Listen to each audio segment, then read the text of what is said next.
Aleluia. Vamos meditar. Os irmãos conhecem já essa história, mas eu quero fazer um breve resumo para entrar naquilo que eu quero falar, que o Senhor colocou para nós, tá bom?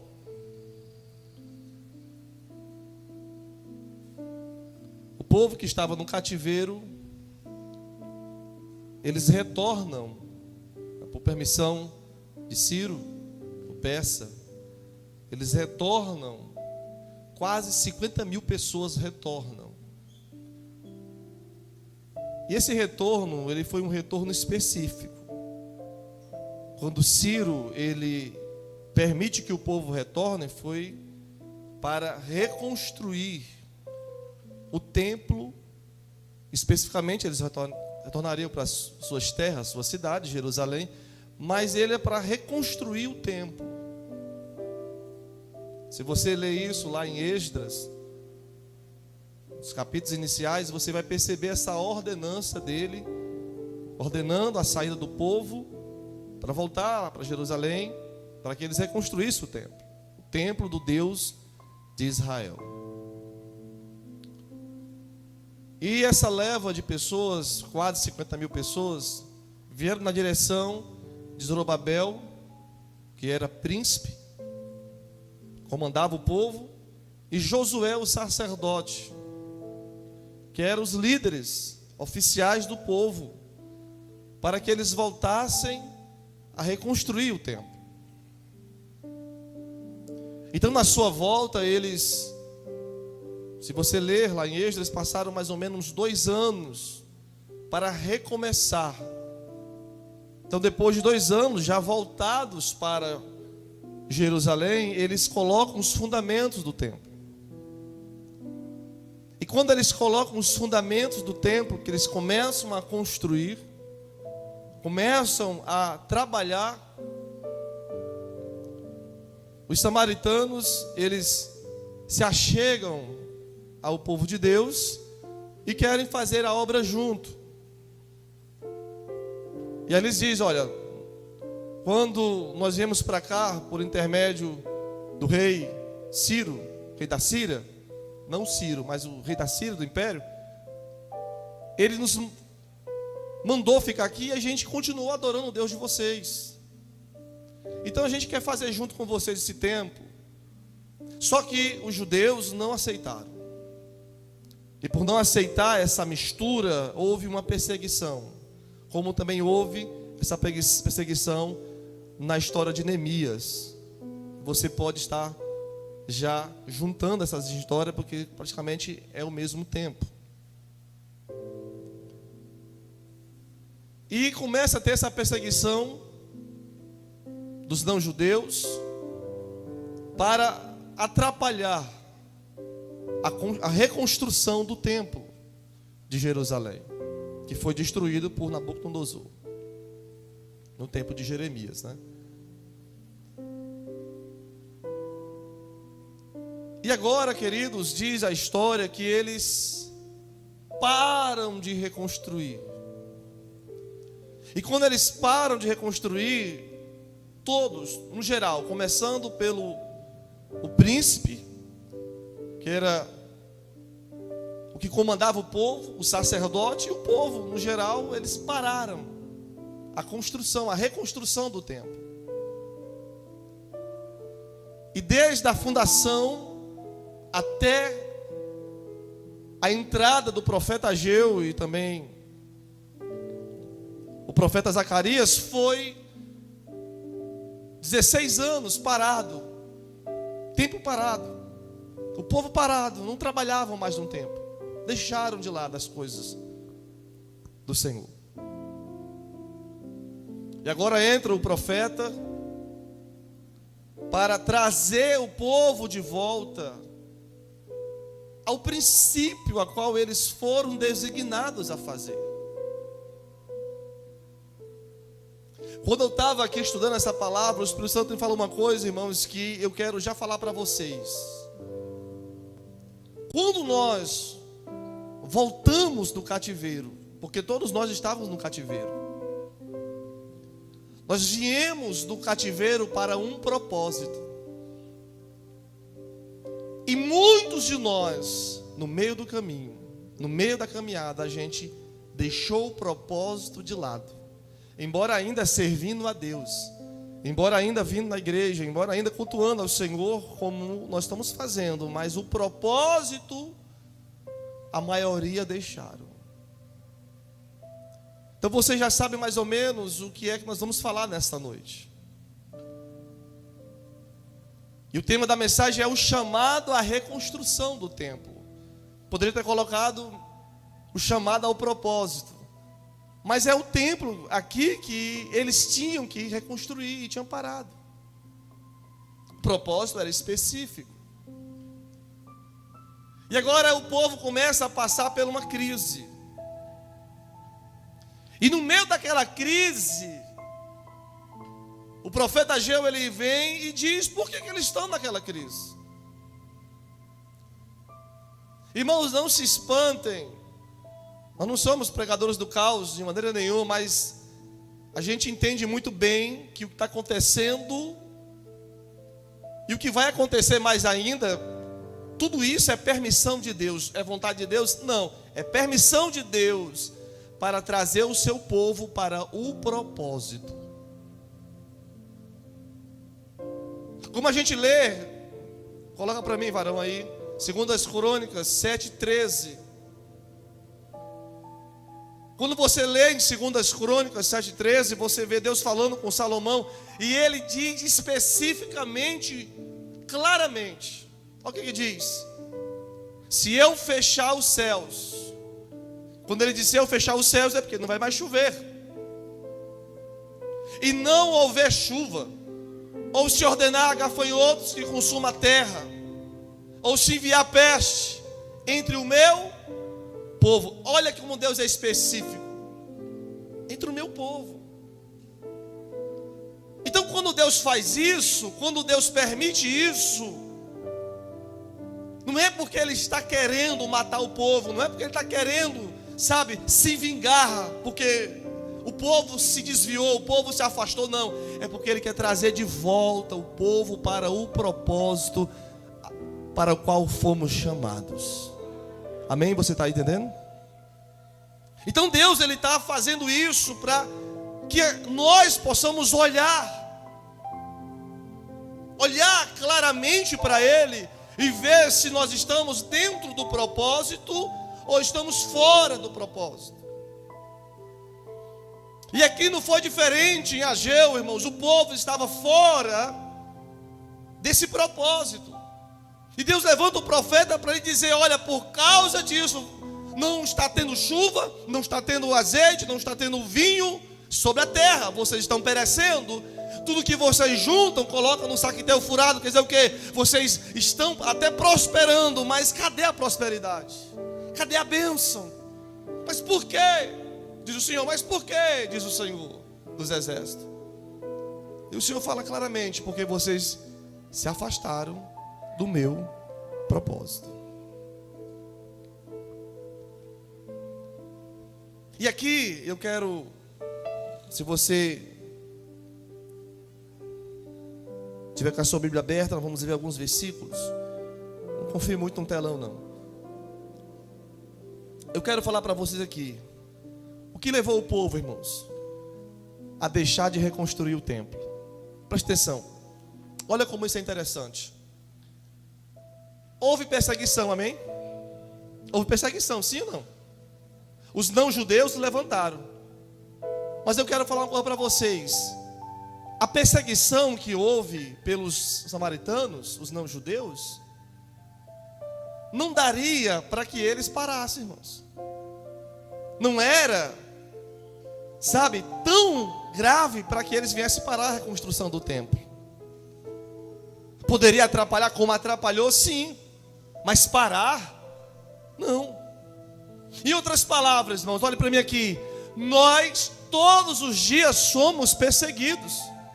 Todos os dias, como diz a própria palavra, somos levados ao matadouro. Todos os dias nós somos, sabe, o inimigo se levanta contra a nossa vida para nos derrubar. Todo dia, irmãos, há uma batalha espiritual. Mas nem por isso nós deixamos de adorar a Deus, amém? Então isso pode ser também, pode.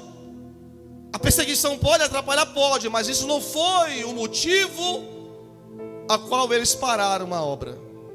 E aonde está o motivo? O motivo está aqui no texto de Ageu, aonde vamos ver nessa noite. Presta atenção. Parece que foi os inimigos do povo de Deus, mas não podemos ver somente por fora, mas de dentro para fora. Agora escute isso. Quando somos libertos do cativeiro, quando eu e você somos libertos do cativeiro, o que de imediato vem aos nossos corações é a restauração da nossa vida. E aqui que mora o perigo. Aqui que mora o perigo. Presta atenção, a gente pastoreia, lidar com muita gente e vários tipos de problemas. E você também passa por isso também. Agora presta atenção. Quando a pessoa ela sai do cativeiro, que ela estava lá no sofrimento, na luta, quando ela se liberta, quando ela tem agora a chance de mudar a vida dela, o que ela vai querer fazer de primeiro? É mudar a vida. Isso está errado? Não, irmãos. A gente vê pessoas testemunhando, dizendo: olha, Deus mudou a minha vida. O Senhor, quando eu vim na igreja, aceitei Jesus, minha vida mudou, foi transformada. Amém? Quem teve vida transformada quando aceitou Jesus? Então, irmãos, isso é normal. Agora, o que não é normal? O que não é normal, irmãos, é você olhar somente para você. E tem pessoas que quando ela tem a oportunidade de mudança, elas olham somente para elas e elas procuram agora viver a vida delas. E aí que mora o perigo, aí que está o erro. Porque quando Deus liberta você, quando o Senhor nos tira do cativeiro, Ele nos tira, claro, a gente vai mudar de vida, mas Ele tira para a gente cumprir o propósito dEle. E se eu e você não cumprirmos o propósito de Deus, irmãos, nós vamos parar no meio do caminho.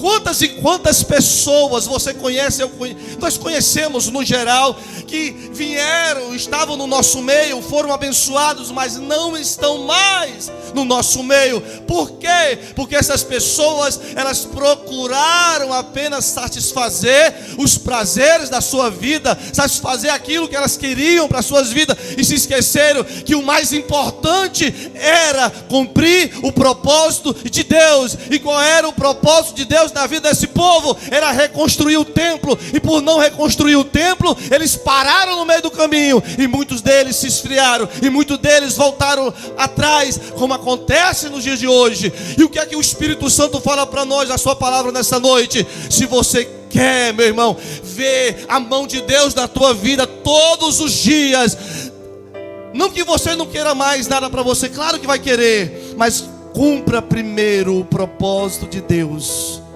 Como diz lá em Mateus 6, versículo 33, nós lemos domingo isso: mas buscai em primeiro lugar o meu reino e a minha justiça. Amém? Aleluia, levanta a sua mão, receba esta palavra. Mas buscai em primeiro lugar o reino de Deus e a sua justiça. Cumpra o propósito de Deus, cumpra aquilo que Deus mandou para você fazer, e as outras coisas vos serão acrescentadas. Amém? Então o povo, irmãos, eles deixaram de lado.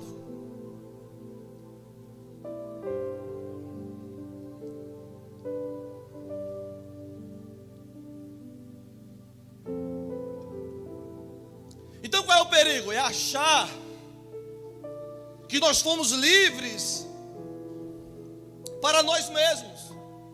O que é ser livre para você mesmo? Eu posso fazer o que eu agora quero fazer.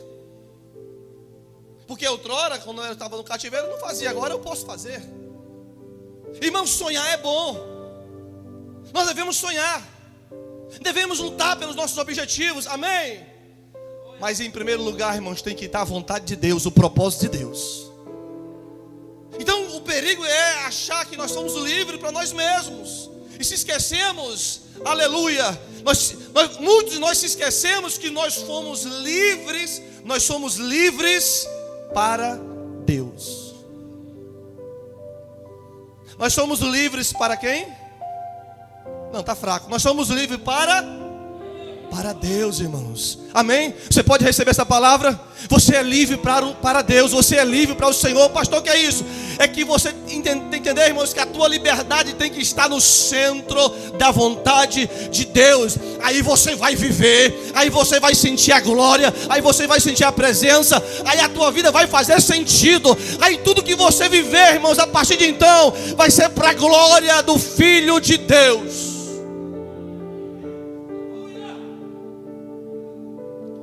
Então nós precisamos fazer isso. Vamos ler o versículo 2, Ageu, capítulo 1, versículo 2. O que diz? Assim diz o Senhor dos exércitos. Este povo diz, ainda, olha o que o povo está dizendo, ainda não chegou o tempo em que a casa do Senhor deve ser reconstruída. Deus está falando para eles que eles estão vivendo o propósito deles. No versículo 2, Deus está falando, vocês estão vivendo o propósito de vocês e se esqueceram do meu. Oh, irmãos, a pior coisa para nós é querer viver os nossos propósitos e se esquecer do propósito de Deus na nossa vida. O que é que Deus quer de nós?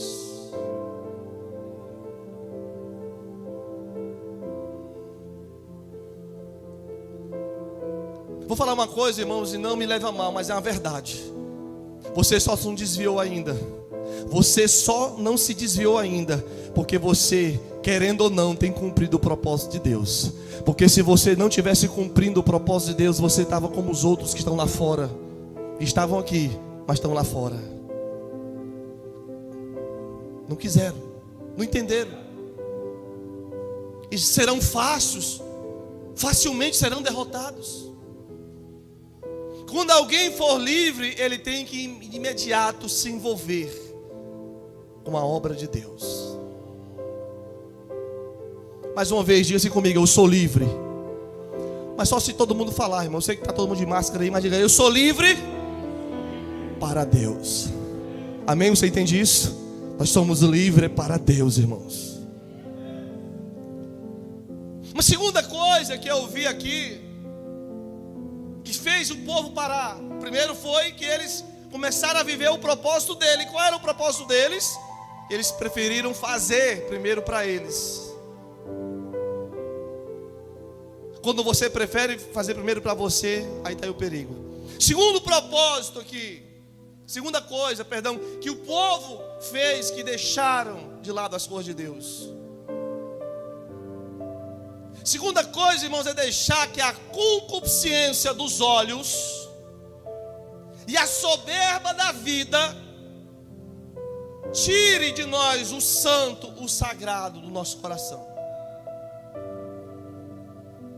Isso aqui, irmãos, é uma palavra que é ensinada no Novo Testamento através de João, sobre a concupiscência. Muitas vezes nós saímos do propósito, do foco de Deus, porque a gente deixou a concupiscência dos olhos falar mais alto, a soberba da vida falar mais alto.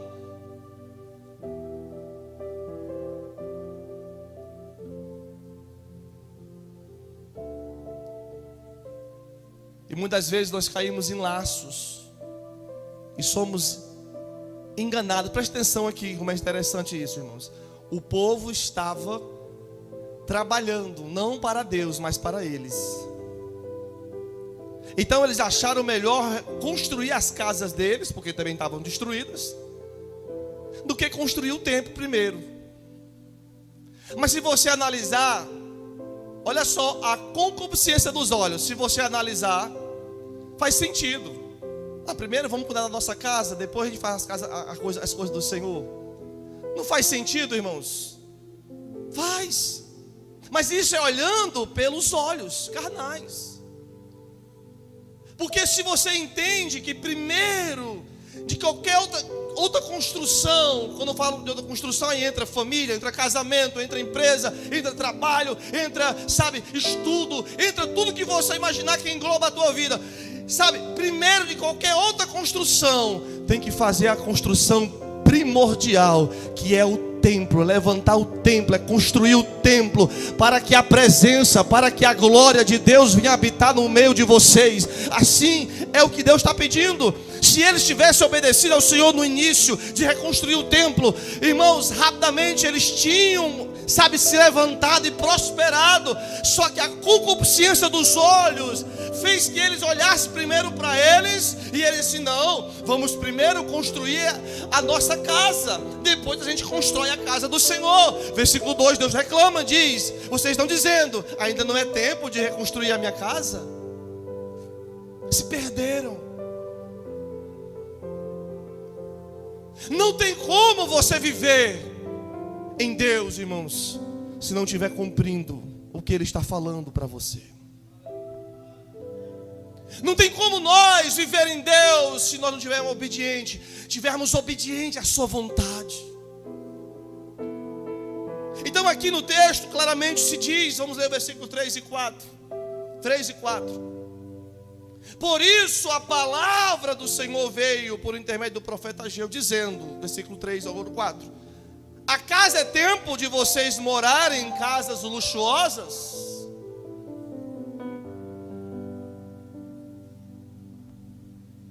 Olha Deus reclamando: acaso é tempo de vocês morarem em casas luxuosas, enquanto este templo permanece em ruínas?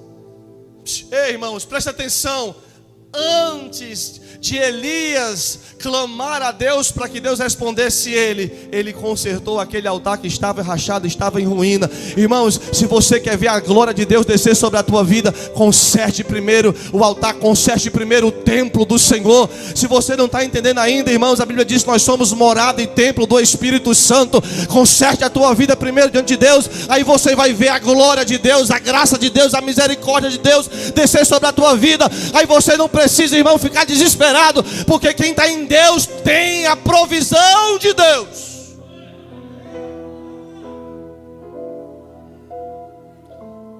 Está parecendo um culto de domingo, né? A mensagem.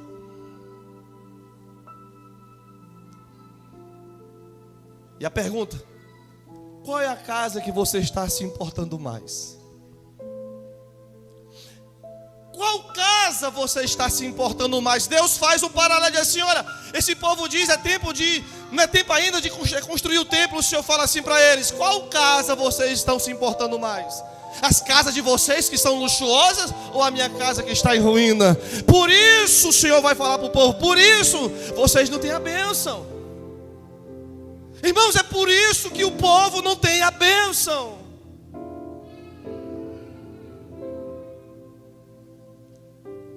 Aleluia. Aí ele entra, versículo 5, ele diz assim: ora, faça uma análise aí. Vamos pensar, irmãos.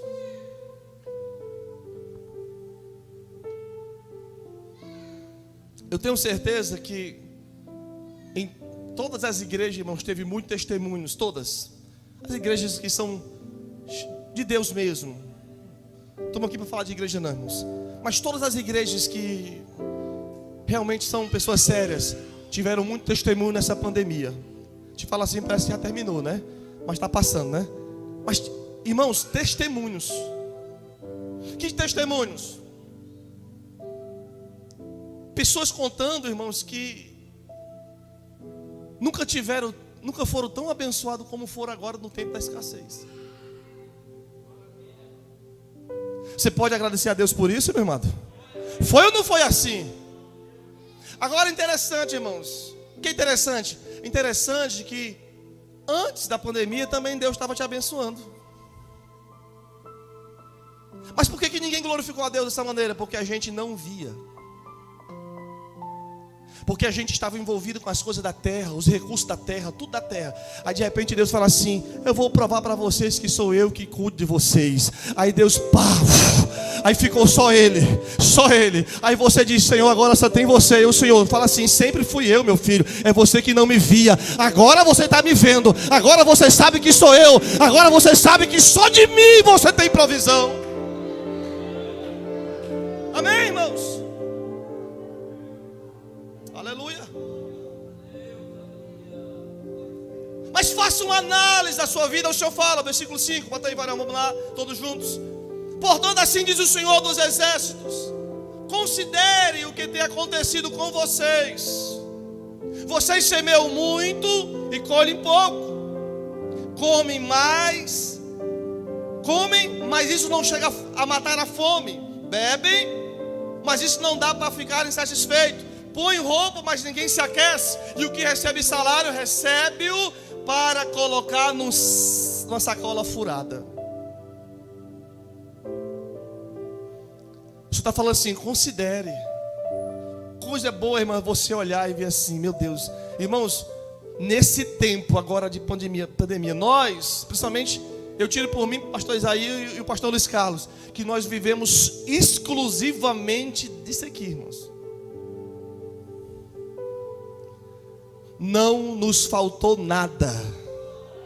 Até eu estava orando assim: Senhor, não passa logo não, continua assim, está tão bom, meu Deus. Para nós, não sei para os outros. Mas irmãos, as bênçãos chegando. Só que nós temos que olhar também. O Senhor fala assim: considere, olhe para trás e vejam.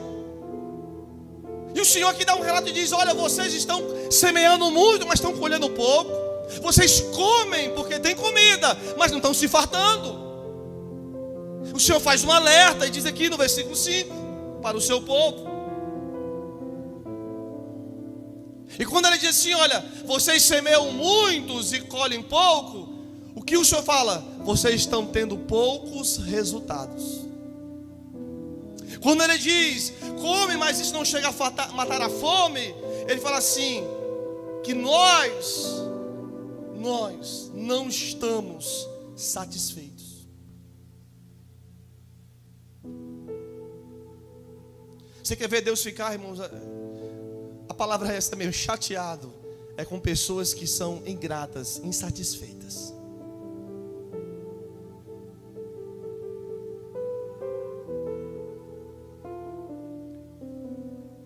Você olha aqui, ó.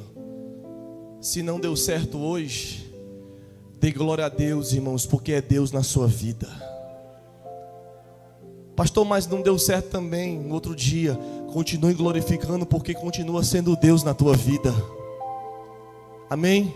Porque se você decidiu colocar nas mãos dele a sua vida, então dependa dele, irmãos. Não reclame, não seja ingrato porque não está dando certo. Porque se só dá certo, você glorifica. Só dá certo, você exalta. E quando não dá certo, cadê? Não é Deus também não? Então se você depende de Deus, irmãos, então glorifica ele em todas as circunstâncias da tua vida. Seja ela boa, seja ela ruim, glorifica ele. Porque você fazendo assim, irmãos, você vai tapar a boca do diabo que vai falar contra a tua vida e dizer: olha aí o ingrato, só sabe receber o bem, não sabe receber o mal também, irmãos.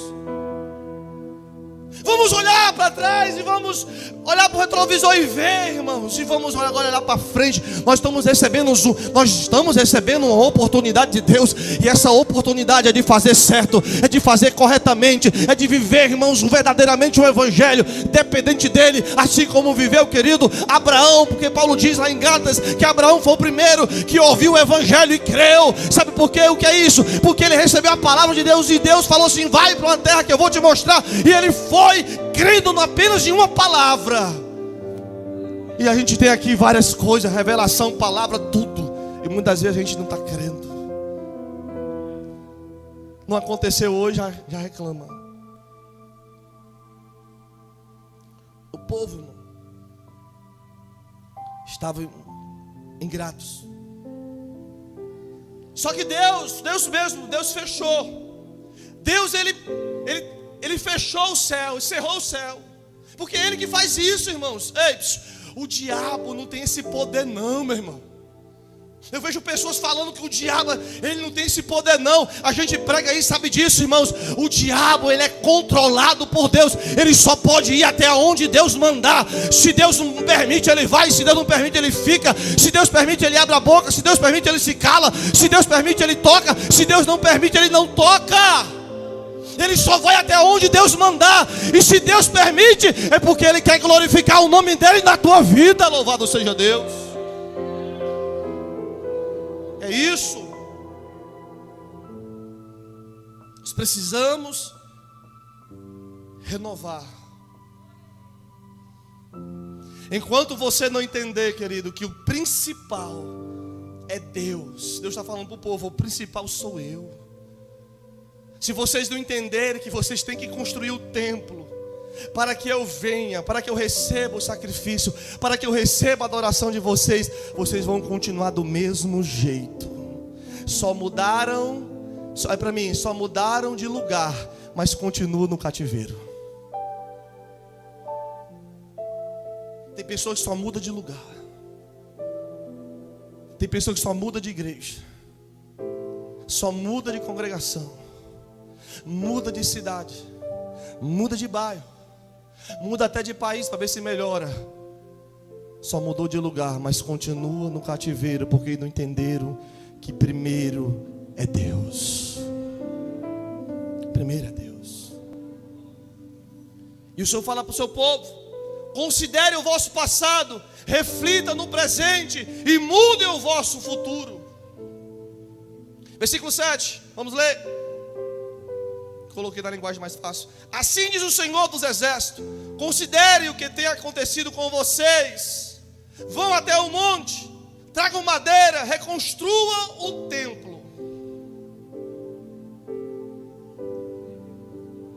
Olha o que Deus diz, irmãos: subir ao monte, trazer madeira, edificar a casa, que é o templo. Aí ele diz: e dela me agradarei, e serei glorificado, diz o Senhor. A primeira coisa que eu vejo nesse versículo, sabe o que é? Ele diz assim: olha, subam ao monte. Diga assim: motivação. Diga comigo: motivação. Qual é a tua motivação, irmãos? Subir ao monte é para a tua causa ou pela causa de Deus? Porque nós estamos muitas vezes subindo o monte, mas é pela nossa causa. Mas se for pela causa de Deus, te prepara, porque você vai se encontrar com Ele.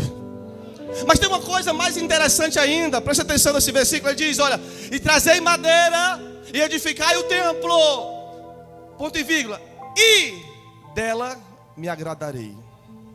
Quando ele fala e dela, não é da madeira, não é do ouro, não é da prata que você traz. Sabe, tem muita gente enganada, irmãos. Eu vou na igreja, eu levo minha oferta, amém. Eu levo o meu dízimo, amém. Eu levo a minha prata, eu levo o meu ouro, eu levo madeira. Ei, Deus não está preocupado com isso não. Deus está preocupado é com o templo, irmãos. Sabe? Se você só vem aqui, irmãos, sabe, para trazer uma parte, Deus não quer só uma parte. Ele não vai se agradar da madeira, Ele não vai se agradar do ouro, Ele não vai se agradar do dinheiro, Ele não vai se agradar de nada dessa terra. Ele vai se agradar é do templo. Agora, se você entende, irmãos, que Deus se agrada do templo, então você para e assim, reflete assim: não, eu preciso mudar a minha vida, eu preciso mudar o meu comportamento, eu preciso mudar a minha história, porque eu sou templo e morada do Espírito Santo. Aí quando eu entrar por aquelas portas, aí Deus vai se agradar de mim.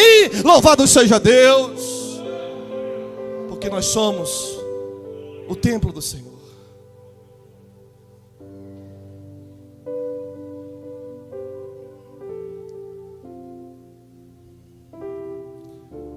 Aí o Senhor diz o motivo do povo, porque o povo está em aperto. Bota no versículo número 9, parte B do versículo.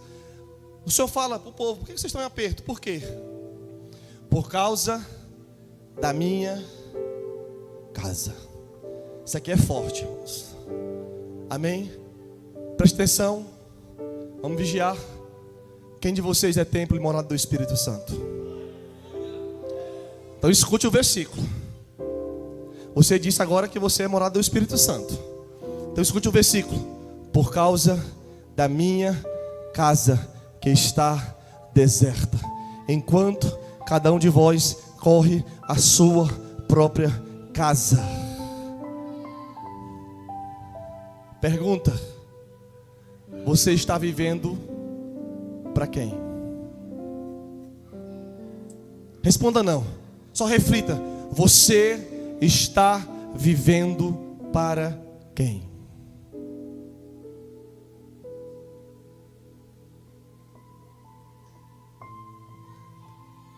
Porque se a casa, irmãos, de Deus estiver em ruína, estiver deserta, Está aí um motivo. Bota no versículo 10. Está aí um motivo. Vamos ler o versículo 10. Versículo 10, varão. Oh, Jesus. Por isso retém os céus. Por isso retém os céus o seu orvalho.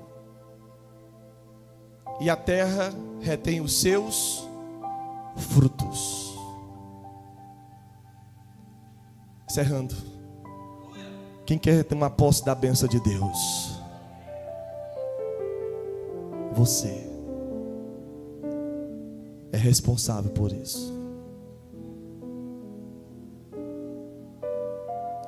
Como eu vejo pessoas correndo atrás da bênção, irmãos. Tomara que vocês não sejam desse tipo de pessoa que anda correndo atrás da bênção, porque vocês estão sendo ensinados errado. Mas vocês não são, porque eu fui ensinado pelo pastor Isaías, e é o mesmo pastor. Mas como eu vejo pessoas correndo atrás da bênção, enquanto, se você conserta, a bênção vem até você. Quem recebe nessa noite? Amém? Fica de pé, cadê os meninos do louvor? Mais um louvor, pastor? Aleluia.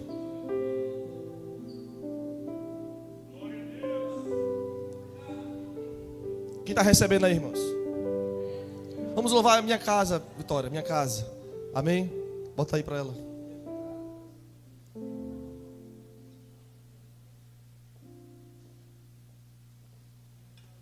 Vou só fazer esse louvor e fazer uma oração e passo para o pastor Isaías.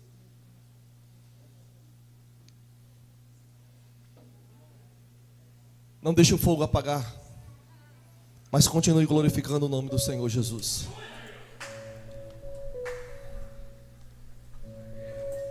Não viva, irmãos, que isso é bom, claro, mas tem pessoas que vivem só desejando o testemunho dos outros. Você não precisa disso, não. Conserte. Limpe a casa. Trabalhe ela. O Espírito Santo, irmãos, olha, cada pessoa, ela sabe aonde deve ser trabalhada. Sim ou não? Porque o Espírito Santo habita em vocês. Então deixe o Senhor trabalhar na vida de vocês. Aí vocês vão ver, irmãos, como é maravilhoso cumprir o propósito, viver o propósito. Pode cantar o louvor.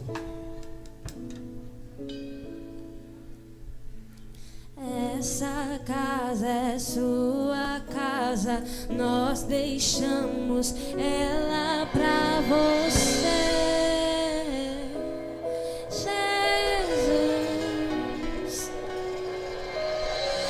Essa casa é sua casa, nós deixamos ela pra você,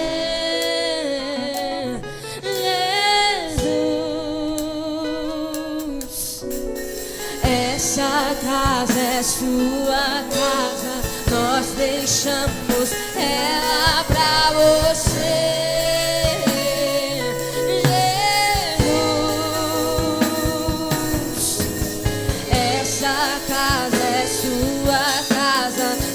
Deixamos ela pra você,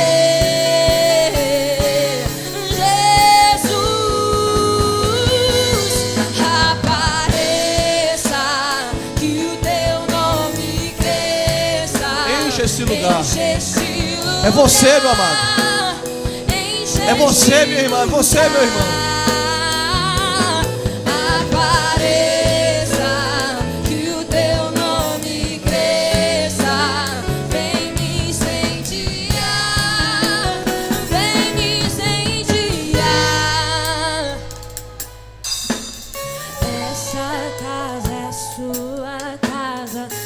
Deixamos ela pra você, Jesus, só pra você. Essa casa é sua casa, nós deixamos ela pra você.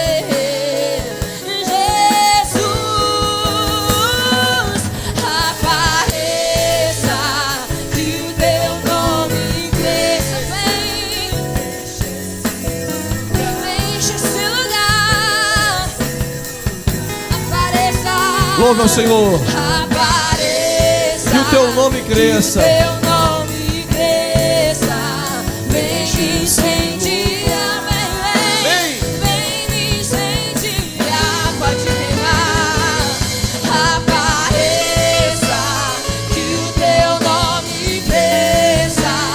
Enche este lugar. Enche este lugar. Apareça. Que o teu nome cresça. Vem me incendiar. Vem me incendiar.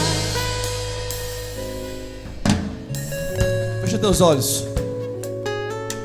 Pai, no nome de Jesus, meu Deus, nós ouvimos a tua palavra, Jesus,